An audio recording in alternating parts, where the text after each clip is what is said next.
कर रहा है प्रकाश की भौतिकी की वह शाखा है जिसमें हम प्रकाश के विभिन्न घटनाओं का अध्ययन करते हैं, जैसे व्यतिकरण, विवर्तन, प्रकाश का परावर्तन, अपवर्तन।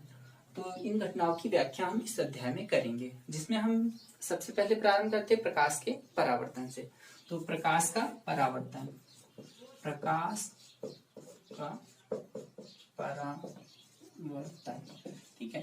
तो प्रकाश का परावर्तन हम देखेंगे कि प्रकाश का परावर्तन जो होता है, इसको परिभाषित कर देते हैं। प्रकाश का परावर्तन क्या होता है? तो प्रकाश का परावर्तन होता है जब प्रकाश किसी चमकीली सतह से, एकदम चमकीली, प्रकाश किसी चमकीली सतह से टकराकर उसी माध्यम में वापस लौट जाता है, तो इस घटना को प्रकाश का परावर्तन कहते हैं। परिभाषा को अच्छे से नोट डाउन करेंगे। जब प्रकाश किसी चमकीली सतह से टकराकर उसी माध्यम में वापस लौट जाता है, इस घटना को प्रकाश का परावर्तन कहते हैं। अब प्रकाश का परावर्तन हम देखेंगे कि प्रकाश का परावर्तन कितने प्रकार से होता है। प्रकाश का परावर्तन होता है दो प्रकार से, तो हम ये दो प्रकार देख लेते हैं। प्रकाश का परावर्तन होता है नियमित परावर्तन और दूसरा होता है अनियमित परावर्तन।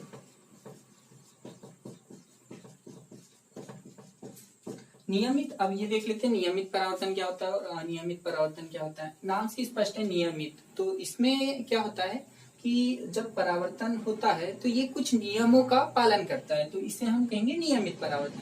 और यदि नियमों का पालन नहीं करता उन्हें हम कहेंगे अनियमित परावर्तन। ये नियमित परावर्तन के, इसमें परावर्तन के कुछ नियम होते हैं जो हम अभी देखेंगे। दो नियम होते हैं, ये अभी हम देख लेंगे। पहले हम देखते हैं नियमित परावर्तन भी कितने प्रकार से हो सकता है। तो नियमित परावर्तन जो होता है वो भी तीन प्रकार से होता है। एक होता है समतल दर्पण से परावर्तन,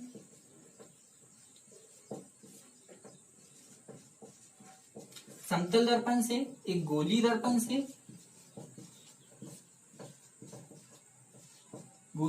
से, और एक होता है परवलयाकार दर्पण से।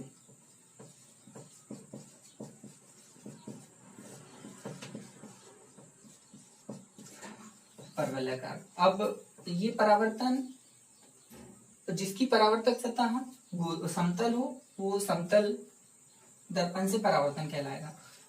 परावर्तक सतह यदि गोली हो तो गोली दर्पण से परावर्तन कहलाएगा, और परवलयाकार हो तो परवलयाकार दर्पण से परावर्तन कहलाएगा। इसमें भी गोली दर्पण दो प्रकार के होते हैं, तो इससे दो प्रकार का परावर्तन होता है। एक होता है अवतल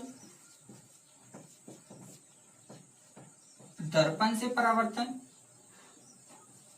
अवतल दर्पण से परावर्तन, और एक होता है उत्तल दर्पण से परावर्तन। ये दो दर्पण होते हैं, तो इनको दो दर्पणों को से दो प्रकार का परावर्तन होता है, तो ये हम पढ़ेंगे, ठीक है। तो सबसे पहले हम यहाँ बीच में आया था परावर्तन के नियम, तो हम नियम देख लेते हैं। परावर्तन के नियम,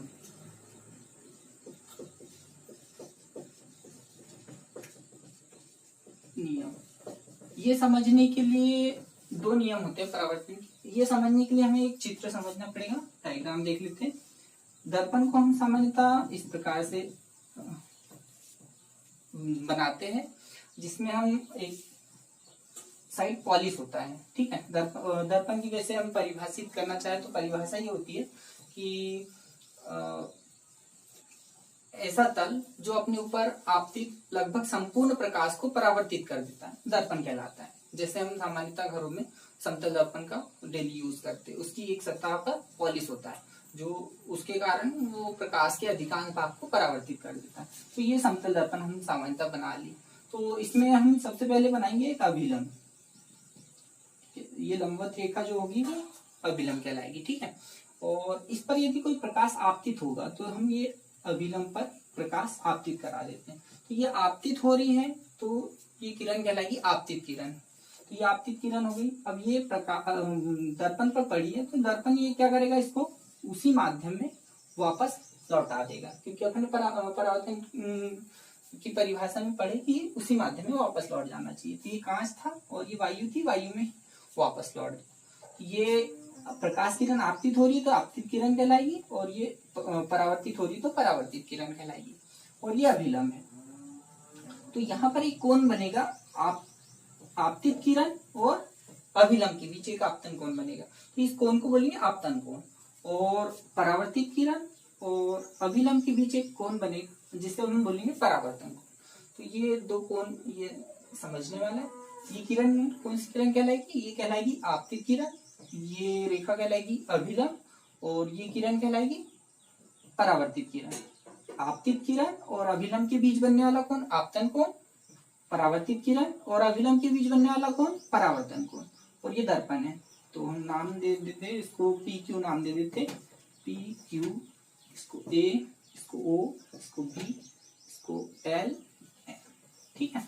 तो यहाँ से हम परावर्तन के दो नियम पढ़ेंगे। तो परावर्तन के कितने नियम होते हैं? दो नियम होते हैं।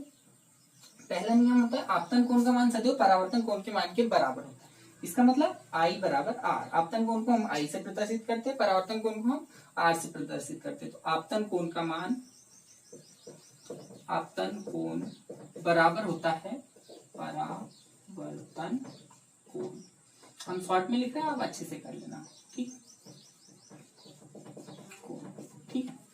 पहला नियम होता है कि आपतन कोण का मान सदैव परावर्तन कोण के मान के बराबर। आपतित किरण, परावर्तित किरण तथा आपतन बिंदु पर अभिलंब तीनों एक ही तल में स्थित होते हैं। तो ये अपन परावर्तन का दूसरा नियम हो गया। परावर्तन के नियम फिर से देख लेते। पहला नियम है आपतन कोण का मान सदैव परावर्तन कोण के मान के बराबर होता है।